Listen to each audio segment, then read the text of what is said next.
Kulendi. Bata.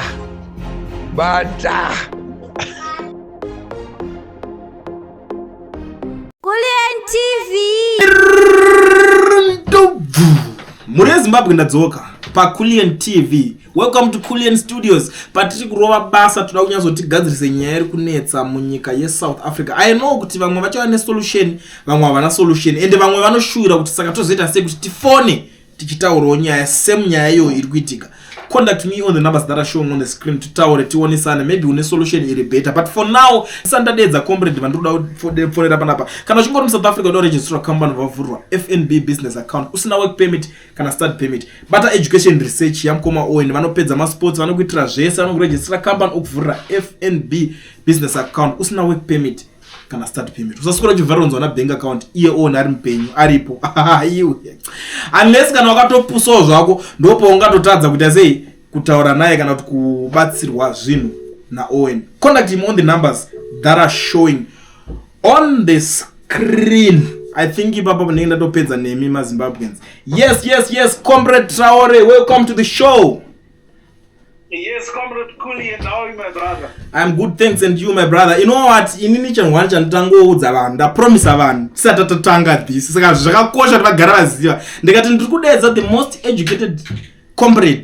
Both vandatodedza vacho vanga vachitochikora chirungu vangu kumashuro. So this is the video number 7. Tiri kutaura the same issue. But zvakangokosha kuti ngodedza zvakazvina kuipa ka even kuZANU-PF koko ngavazvizive kuti kune one munhu wokuti anotaura zvinhu zvinobatika. Thank you so much, my brother. I highly appreciate it. Yeah, so comrade Traore, nyaya iri panapa iri simple. Tanetswa nenyaya mu South Africa. We are looking for the solution kuti toita sei. MaZimbabweans vakanga vari kudzingwa muzvipatara nenonzi Operation Dudula handiti vasina mapassports. But nyaya yato out of the end kuti vakutodzingwa vasina vane mapassports vakutotorwa mapassport acho. Yet passport yedu yeZimbabwe isusu mira ndite nchibudisa yangu panapa padhuze so that ndongona usakanganwa mashoko acho akanyorwa pa passport yedu of Zimbabwe, but ndakamataura I understand kuti munokwanisa kumanzukisa bhozi munayo yakanzi this passport is property of the government of Zimbabwe and may not be amended, withdrawn or cancelled at any time.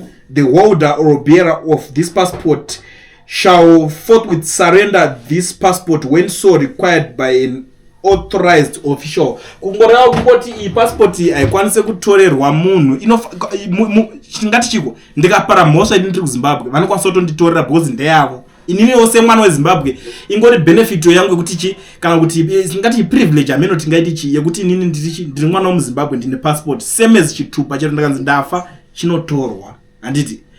But vanhu veOperation Dudula vasvika pa the extent yekuti vakutorera vanhu kuti vatosangana kuchipatara kuti kutorera passport kuti iwo vanoti South African inonorapa uchi kunyika yako. So nyaya yedu haisi kuperera ipapo comrade Traore. Mukuru wemapurisa wemunomu takabva taisa ma-emails wokuti unoziva tine chimbomutraya kuti tingomira nemaZimbabweans edu. MaZimbabweans ndo kana pasina maZimbabweans we are nothing. Hatisi tiri zero tine hapana following yese mnemuchiona mazimba yese awa.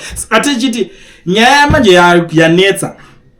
Mukuru wacho mapurisa ari kuti isa tinachatokwanisa kubatsira nacho pedzera neikoko tinozongoya kana marova namaitana sei kuzvipatara ikoko panyaya iyoyi. Of which maZimbabweans akawanda vari ngocomplaina toita sei imimiwo ndimi vanhu vacho vatiti pakati kadetsikana tikashanya tikaona maproblems ndimi munotibatsira toita sei. Ndakati ainazvo ndinetse ndine macomrade angu ana comrade Traore, the likes of ana Sarwaka, ana Stole, ana Gambakwe, the list is endless, ana DJ Wally vese vanga varipo pa show. But this time is for you, comrade Traore. Toita say, what's your take on this issue? Thank you so much, Mr. Kuli. Now, it's quite a complex issue. Yes. In the sense that we need collective input. Most of the effort that must come from the government. Yes. Of which the problem that we're facing as a nation is we do not have competent leadership. Yeah. Now, nyaya dzinotanga nhasi. You'll find kuti nyaya dzakatotanga kumashure uko aitouraiwa vanhu. Like season yexenophobia isati yawedzera. Vanhu vaiuraiwa. That's true. In big numbers. And you'll find that we've got an ambassador of Zimbabwe to South Africa, but that person did not do anything. Is this because of social media? News travels fast. Yes. It only takes a second. South Africa, Nigeria, UK, the US, Brazil, wherever you might want to call the place. But problem we've got incompetent leadership that does not care about people. Now, imagine if my ministers in Zimbabwe would start to speak out against the abuse in Zimbabweans. Because now, what gives us a voice as a nation is hakuna foreigner anoshanda ku South Africa kunoku asina safa. Meaning to say kuti nyako kaita kabasa kakadhakwa zvinengei pane mari inotobatwa, and it's actually an advantage to them kuti this Zimbabwean is undocumented. Why haugoni uzoclaim that money back? So the government of South Africa is benefiting big time. So munhu wese ari muno mu South Africa ari kushanda is contributing greatly to the South African economy. Totarisa pa trade chaipo. Most of the things which are manufactured in South Africa here, they are consumed by Zimbabweans at home. Meaning to say that must be at least a common denominator. You know, it what South Africans are respected in some way. But these people are taking advantage because they know the government yatinayo presently in Zimbabwe. Aina basa nevanhu. This is why government iyoyo itori pamberi ku abuse vanhu vayo kutodarika zvakaitwa any other country to its citizens. Because ambassador akanyarara. What is the minister of foreign affairs Andichi? They are quiet. Yes, they are quiet. That's the land of South Africa. How many times is the president gone there? So the other issue is we've got a problem of misplaced priorities. When we say let's speak with one voice, is this to get a revolution? It was going to be easy to have mobilized people with Iowa. Munangagwa pano mubudikira papa. But no mimbira. But then the placards. Every day, and you are doing nothing. But we've got misplaced priorities as Zimbabweans, and this is as long as Tambuzi goes to Africa, you will. No, I don't feel out of the situation.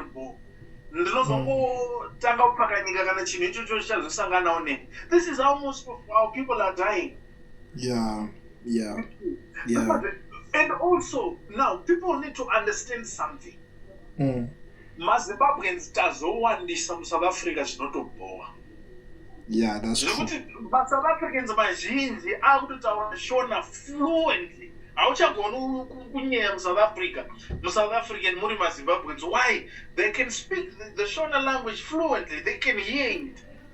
So it's one side that number yazonyanyisa okunokurisa. And one way or the other, let's put ourselves in these people's shoes. At least support our passport. But this is something that shows us good know imbalance yema numbers. Because it would be a good thing, but all right. Tikaito not 100,000 Zimbabweans in South Africa. 100,000 South Africans working in Zimbabwe. Yes. Don't make our sense. You see, because that tells you to target. Yes, xenophobia. You target abantu. Don't target Zimbabweans. No, I would have stayed. Because Zimbabweans were the problem one. You are running away from solving your own problems. So maybe mukasiya Zimbabwe iri a mess. Isusu patinoita problem. Tishabati one. Instead of having one country which is going through a crisis, we are going to have Zimbabwe and South Africa going through a crisis, and no one will be able to save someone. So after the circumstances, this was supposed to be a situation in which this situation is getting out of hand. Government must speak with one voice. Do you know, is this Zimbabwe, where South Africa, or anything? I'm going to rapid Simbi, oh, bring a gumbons value of Simbi, contract Simbi, $6,000 to Zimbabwe. ouya kuSouth Africa simbi iyo yanongonoiswa mahasha. So the issue, a ticking time bomb, which is happening also. The same things uliitika kuno ku South Africa, maZimbabweans zvaakuita futi ku Zambia. Munhu angorwara izvizvi instead of going to South Africa, munhu wese akuenda ku Zambia izvizvi. Ndikupa bata. Like a caring government. Caring government was supposed to say, all right, chiri kunyanya kunetsa chii? Pakunoti Zimbabwe haina machines. Zvirwere zviri kunyanya kunetsa ndezvipi? Votenga macancer machines zvese baba. Makiriniki ese amuna mabudiriro aya aifanira kuchinjwa because the population is greatly increased. They must transform them from becoming clinics into hospitals so that at least they can start carrying out procedures. Yes. That way, it relieves pressure on the referral hospitals. Zimbabwe chaiko kunyoresa nhumbu mukadzi wamane pamuviriwo unotobhadhara mari ichiita nyika. Yet in South Africa it's for free, you see. Unopuwa mapyero, unopuwa hembe, kutobanga muSouth Africa zvimwe zvipatara unopuwa hembe dzinopfeka mwana 2 weeks asina kumbopfeka kana dzawatenga iwo. Ndandichimbofinhura masikati anaya pandachitaura newe anonzi meno vamwe varakashe vatotaura hanzi Kembo Mohadha akaenda kuMpilo hospital ndobva anopa macancer machine. I was like usatambe nenyaya dziri sensitive. Mohadha akanosiya 8 chairs. What for? You know, vanhu vakaona vanozotikota havo wrong vachititi kuti hazvinzisirizo, but ndo mafacts. Akasiya 8 chairs there. But Comrade Traore, the reason why ndauya panapa ininika, we are looking for a solution. Inokwanisa kubatsira kwa so far vanhu vedu vari kuchema vanenge vachiuya kuti mimi tikukufollowa ika do something for us. And I was like ndopena ndiri kunetsekana ipapapo because since we have a lot of politicians mu South Africa munomo vari maZimbabweans vekutiwo maybe I don't know zvavari kuda kuti vaite zvamwe ndisikuziva kuti mapoliticians agenda iripo yemapoliticians ndopena ndiri kuti saka poita so hapana here any solution makazvitariso imimi inokwanisa kubatsira situation iripo yedudula yekutora vanhu mapassport.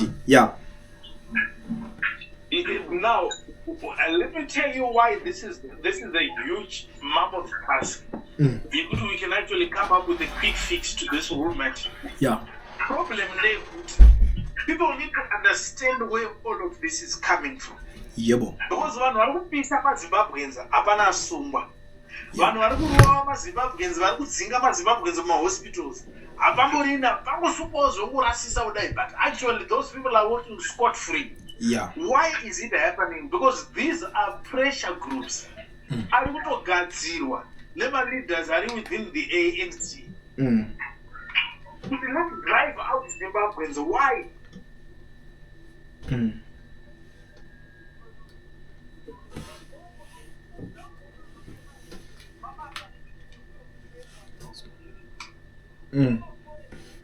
Some graft at all.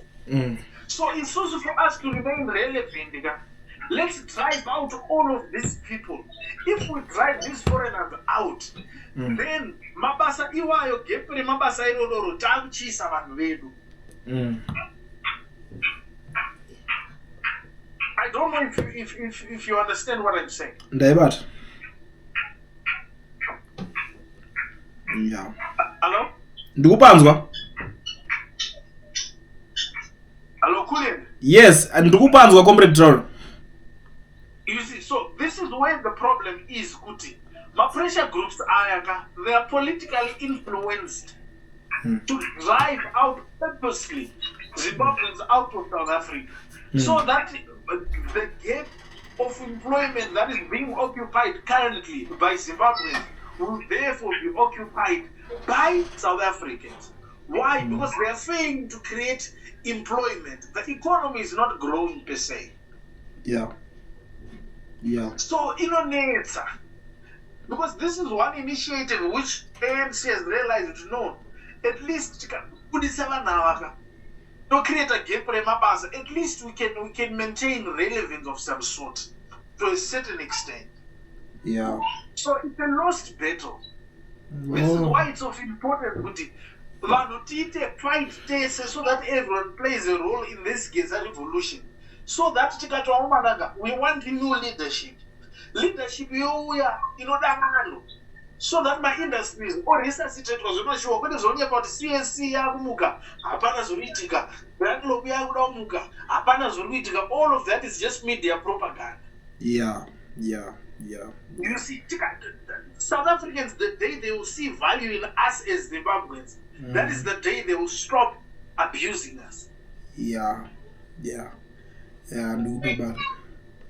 As many say, look, not passport. Ambassador of Zimbabwe to South Africa, you know, it's nonsense. Doesn't end yeah. Hey.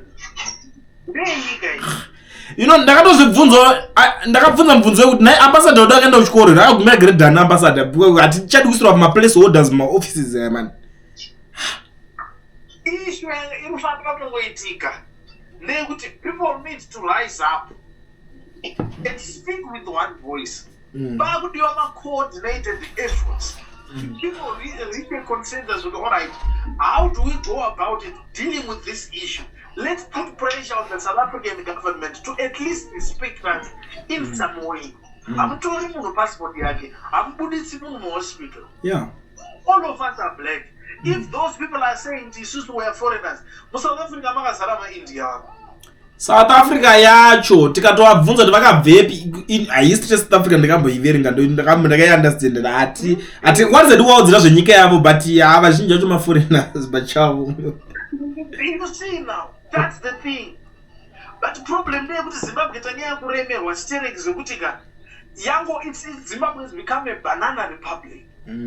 So they know that when it comes to an issue of Zimbabwe, you can do whatever that you want and get away with it, and no action will be taken.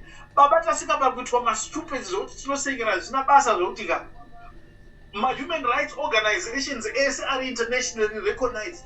Any issue that is coming out of Zimbabwe now, because they say Zimbabweans you only want help, but to take the situation and deal with it literally and come up with solutions that saves yourself, that helps you save yourself. I'm only with any of those things. Musekera Canada chita zvinoda vanhu vachidonata motikari kwabva donate kwamabhazi nezuro each valued at 195,000 na week now. He spent almost $2 million. Mari iri kuzikanwa kuti iri kubiwa and moenda kuSouth Africa muchiti munoda unorapa. This is what people are saying with the ambassador in Zimbabwe. Yeah. You know, akadaro. $2 million. Yeah. You know, ndaitotara nevamwe vanhu ndichitovaudza kuti chero ukasaita zvepolitics dzacho dzinoita nezvako iwewe dzinokutera. Chero ukatozviti uri pastor uri kuchechi unotoona politics dzapinda muchechi mako imomo. Akumandaka no issue kunetsa kuti when you hear Zimbabweans vachitaura kuti toita sei tiri kurwadziswa nema-South Africans nekudii, inyaya yekuti munhu anenge directly affected iyi. Anenge akaona kuti wiki rogona usapera ndichienda kubasa, but it had been an issue yekuti munhu angadai akasonzwawo 3-4 months ago pakatanga kumbopiswa maZimbabweans ekutanga kuti komanaka let's do something. Mamacha aitwa achiorganizwa achiflopa. Is this right? Is there a platform, be it on Facebook, WhatsApp, or Twitter, whereby there is a convergence of all Zimbabweans in South Africa? But I don't point out that Twitter or a Telegram channel. Yeah. A meaningful contribution. They ignore. Be surprised to hear. Vanoignore. There is nothing. Vanoignore. Vanonanga zvisina basa. Munhu apinda busy vakubatwa 1-1 vachipedzwa 1-1 ndipo anotanga kuzoti toita sei ngatina kubatana, but iye munhu asina kutobatanawo nevamwe pachake zvake. Look at the Nyoka Yamabhunu case. Nyoka Yamabhunu mabata tine channel yakaenda vanhu 300,000. Waiti munhu wese ari mukombi wainzi vanhu vachipinda maaudio aNyoka Yamabhunu. You'd go on YouTube, Nyoka Yamabhunu channel. Every platform munyuzi panotaura Nyoka Yamabhunu, minister access Nyoka Yamabhunu akura musoro, but all of that he was doing for the people. Yeah. Now Nyoka Yamabhunu got arrested. Ngatingoti atisumboda mari yakawanda 50 cents per month. We just need of the 100,000 one chat. Tomoti one 100,000 one. Tomoti visa 50 cents, 50 cents, 50 cents, 50 cents. Baba nyoka yamabhunu right now is dejected. You see? People are not assisting him. Vana also visa mari. Vana vanongwesa message. Traore mazodi. Traore ndita zvinomba kwedu iri. Nai. Ndita zvinomba kwedu iri. Anditwita zvenyika. Taita dambudziko apo. Indobvisa yangu. Ndabvisawo yangu. Vanhu we ngatichibatsirana. Inditori mu exile. I'm suffering. You see? But still I sacrifice. Regerera ndibvisawo kamari kanobatika. Umwe wangu abatsirikana. Vamwe chibvisai. Vanhu vanobvisa. Izvi pakashayikwa mari yekunobhuka appointment yekuti nyoka aende kuappointment. Lawyer ripuchidzire ribhuka appointment yeasylum. Yes. Yema papers yekuti aningirire it must be asylum. Ndo yaida kutibatsira kuti nyoka yamabhunu asaendeswe kuZimbabwe. Because application iyo yanga yaitwa. Ochienda kuma interview. Grandwa asylum yazvoonekwa. Grounds dzachona yo grant. But anotobudira kwenda why? Mari hapana. Yeah, that's true. Netoitaura nyaya chinochiita kumana chiri kudiwa kuti nyoka yamabhunu abude mari. Ngatimbobudisai mari. Vanhu havasi kudanzwa nyaya dzemari. Umwe anga kutondibvunza hanzi kule ndokabvisa mari iwe ndikati ndo hapana pandotaura kuti ndabvisa 2,000 rands. Motanga kutondiwedzera kundiseka futi kuti wabvisa shoma. But imimi bvisai kama 50 rand iwacho tobatana kayo wakwana.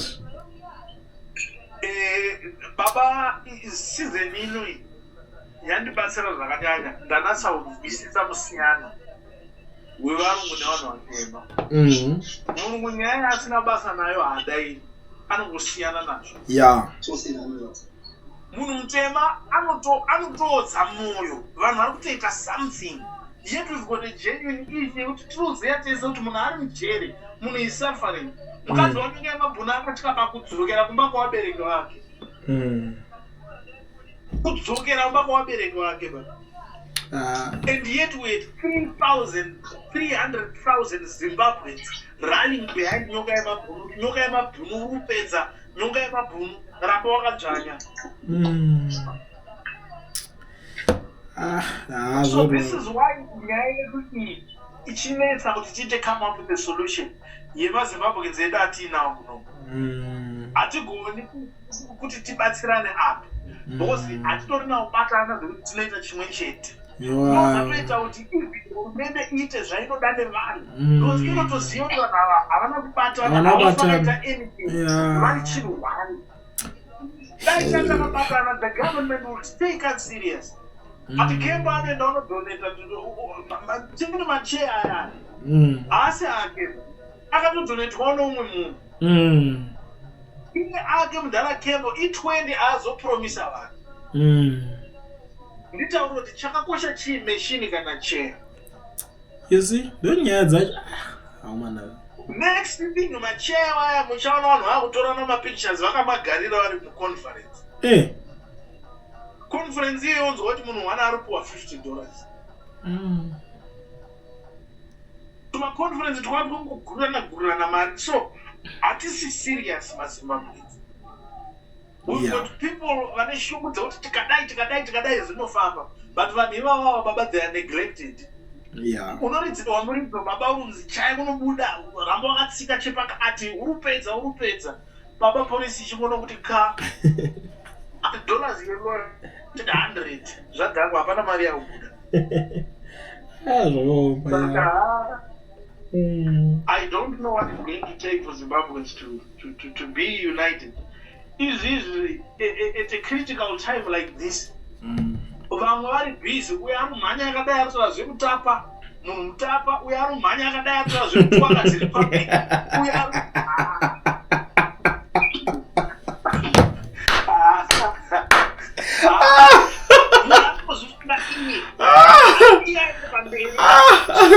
kuti munhu wese apinde pashuga adyewo.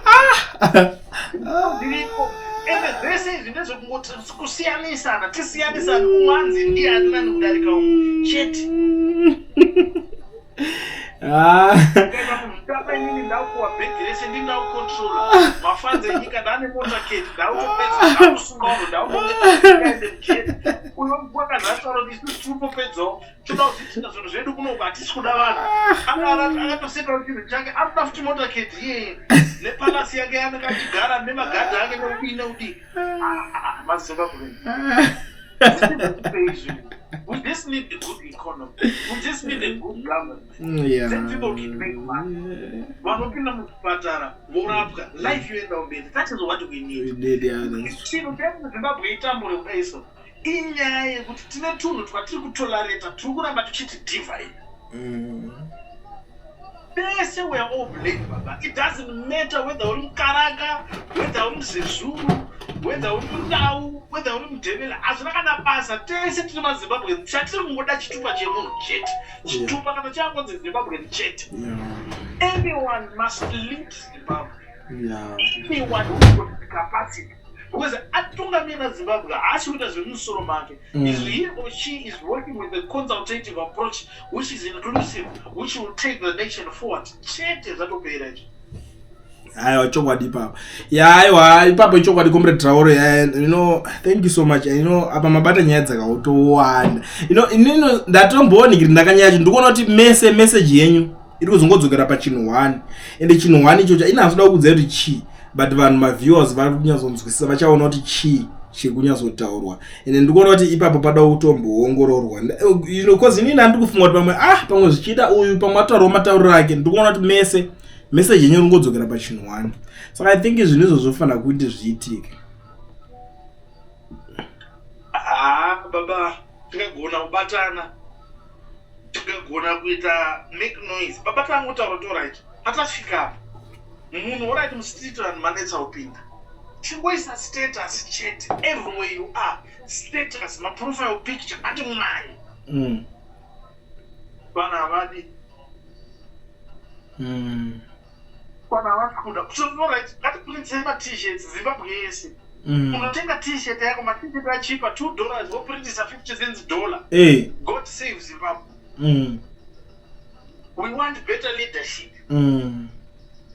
Chete hazvisungisi hazviiti sei chete rakapukita kukurireko rinosunga Zimbabwe yese hazviite ndo zvinoitotaura kanjiti munoona pane nyaya dzimwe dzekuti hadzisungisi munhu vaya vanzwe ndopaononoti hey so that's zvatinoengandirana. But I think panyaya idzi mbokende ngadzimbogara pasi ini ndo zvendandi kutofunga vakashinga vacho ngavauye shoko ngarifambe ngariparidzwe but mbokende ngadzigare pasi I think ndo zvendatoona zviri kunoshanda apa. Baba madofu ari muZimbabwe akawandisa. The most dangerous thing is when fools form a chorus.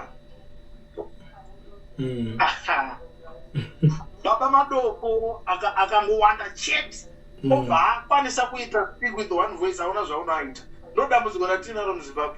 Baba mboisirwa bhurungu apo maita autotengesa bhurungu chaimo watopandukira iwo watomhanda. Ndaitomboudza vamwe chiti even zvibhurungu zvazvo mune muchipuwa inoita mariko orati handi unorifarira dai uchienda kubasa uchikwanisa kuti afforda wozvitengera bosi ava vauya chikutengera everyday varongosiya kuparadza zvenguva yacho kusiya watoma addiction wakungoteerera zvavari kuda wotoenda. Madrugs acharapa achiwanda unoona vanhu vari kuita mistake nenhau yebhurongwe yemadrugs muZimbabwe.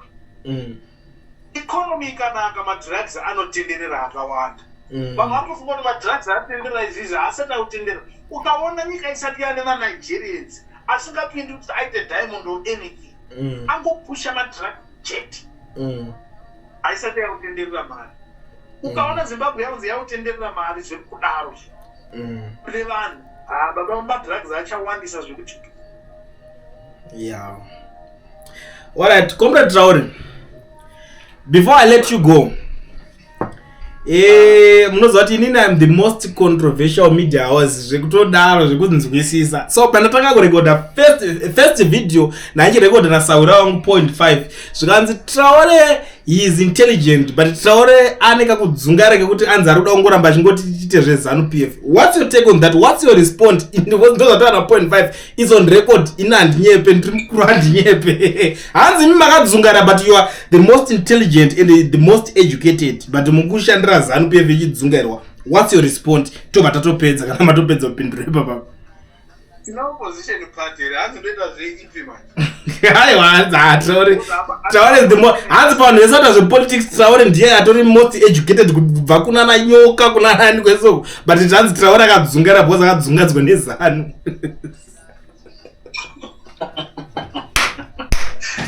Ndei political party noma structures yatakajoin.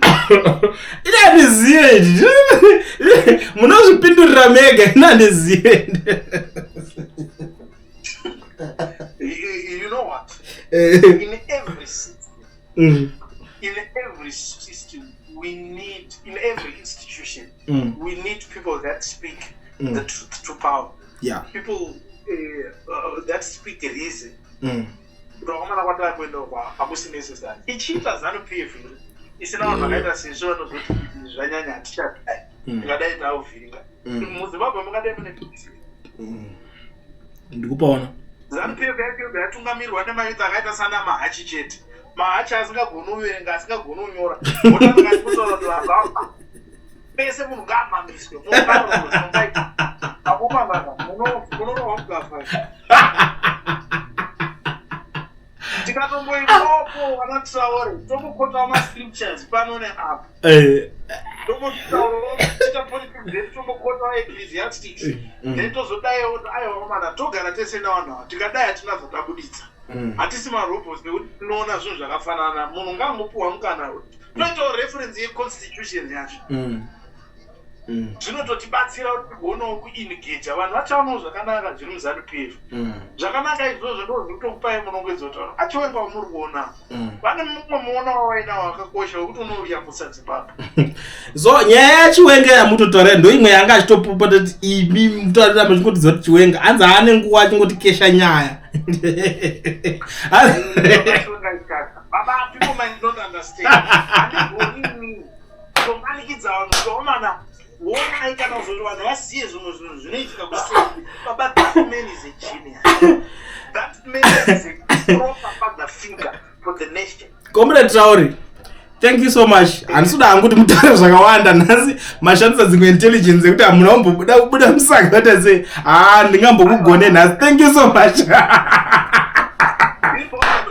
Maramba nhasi, but thank you so much. Thank you so much for having time. You know, I appreciate it. I appreciate it. Mutsvage opinion yaJeff Judah. Varutwa on the show. I think ndiye achanga ari number 10 but this same topic iyoyi. Because so far you are number 7. Yeah. Ndo yandakamirira unzwa yaJeff Judah. All right, Iribo. Thank you so much. Thank you, good day. Sharp. So that was Comrade Traore. I think muri Zimbabwe mangozvinzwira ine ndingofambira nyaya ndinoweka nyaya ngemetsi nyaya metizhen pakulian TV atisarudze chero muroda ndiuye naye ndipe nhamba dzake nitaure naye mudze andifonere right munhu wamuda kuti auye pa channel ataure nyaya yake ataure side rake of the story. I think nhamba dzekulian TV munadzo mukanyazodziongorora pepa pa screen adzitadze kubuda dzinenge dzichingobuda zvamanje ndingoti baba.